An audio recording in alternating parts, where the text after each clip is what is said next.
On a le bonheur de terminer ce MCB by Beauté Sélection avec Christophe Gabreau, donc le maître d'œuvre de la manifestation. Merci, Emmanuel. Alors, bilan, Christophe? Écoutez, un bilan plutôt positif, parce que c'est vrai qu'on a eu 2 journées assez exceptionnelles. On a vécu vraiment un dimanche et un lundi extrêmement superbes, ambiance chaleureuse, des stands extrêmement accueillants, des visiteurs heureux d'être là et arpentant toutes les allées avec vraiment un intérêt. C'est vrai qu'il y a eu beaucoup de stands, énormément de visiteurs. On a une petite idée là du nombre de visiteurs à cette heure-là? Écoutez, on a à peu près, on va dépasser les 40 000 professionnels qui donc ont été présents pendant ces 2 jours.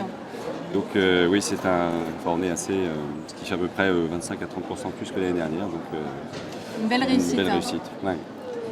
Et donc justement, nous on a passé notre MCB à faire des interviews sur l'avenir de la profession. Et moi j'ai envie de poser la question, quel est l'avenir du Beauté Sélection, enfin du MCB by Beauté Sélection? On a eu une édition qui était biannuelle. Maintenant, on a effectivement chaque année. Est-ce que, maintenant on sait que chaque année, on va avoir une manifestation qui va rassembler l'ensemble de la profession? Oui, en effet, on a eu un MCB qui est passé d'un événement annuel à un événement biennal. On a eu un Beauté Sélection qui est arrivé ici et qui était un événement annuel. Je crois que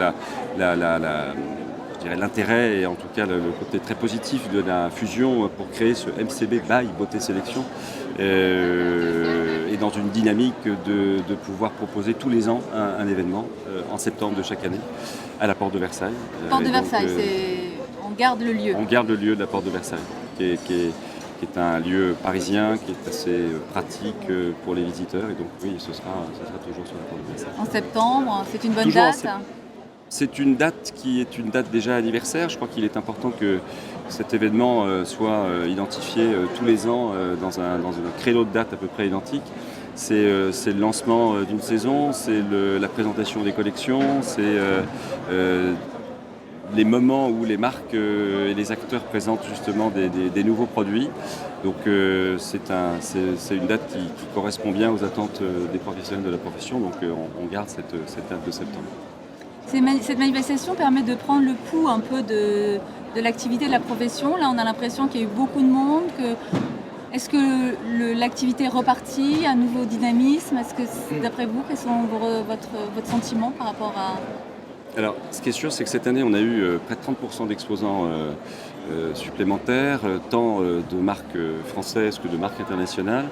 Notre perception, c'est qu'il y a vraiment une attente de la part des professionnels sur la découverte de ce que proposent les acteurs industriels, de ce que peuvent apporter les acteurs industriels sur leur propre métier, sur l'exercice de leur métier, sur des compléments d'offres qu'ils peuvent également proposer à leur propre clientèle qui rentre dans leur salon. Donc je crois qu'il y a une vraie envie véritablement, tant pour les industriels de présenter leurs services et leurs produits, que des professionnels d'identifier ce qui pourra les accompagner dans leur développement. On a eu l'impression que les conférences drainaient énormément de monde. Elles ont été très suivies. Les manifestations artistiques également ont fait le plein. Les coiffeurs ont de nouveau envie d'apprendre, de voir des choses, de s'ouvrir l'horizon. Je crois que ce qui est important, c'est offrir un moment où il est opportun justement de découvrir ça, pour les marques de proposer, pour les créateurs artistiques de présenter.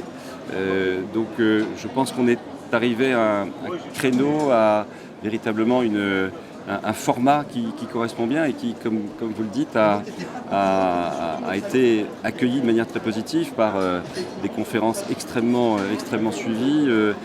On a eu des défilés, des shows où il y a eu 3000 personnes qui étaient présentes, il n'y avait plus de place de libre. Enfin, c'était assez exceptionnel. Donc oui, je pense que la profession a besoin de ça. Très certainement, le format correspond et donc c'est ça qu'il faut qu'on développe et qu'on amplifie. Mais c'est un format qui, je pense, correspond véritablement à ce qu'attend la profession. Et c'est vrai qu'on a souhaité, donc avec la Fédération de la coiffure, qui est donc co-organisatrice, véritablement de proposer des événements tous les ans. Sur les 5 prochaines années, nous aurons des Coupes d'Europe, nous aurons 2 championnats du monde qui vont se tenir au sein du MCB Baby Beauté Sélection en 2017 et 2020. Donc on va avoir vraiment une focalisation de la coiffure française, de la créativité française par l'ensemble des acteurs internationaux pendant cet événement du MCB Baby Beauté Sélection. Oui, donc ça va être un très, très apporte bel un événement. afflux de visiteurs supplémentaires, ça Absolument. booste un petit peu la manifestation, Absolument. ça lui donne effectivement une dimension plutôt technique, mais de compétition. Exactement. Donc, exactement. Et un regard des acteurs internationaux sur Paris, Oui, et donc c'est ça. quelque part sur la coiffure française. Et je crois que d'abord Paris le mérite et les coiffeurs français le méritent, et l'industrie française et les professionnels français méritent d'avoir ces événements-là. Merci beaucoup. Merci beaucoup, Lauriane.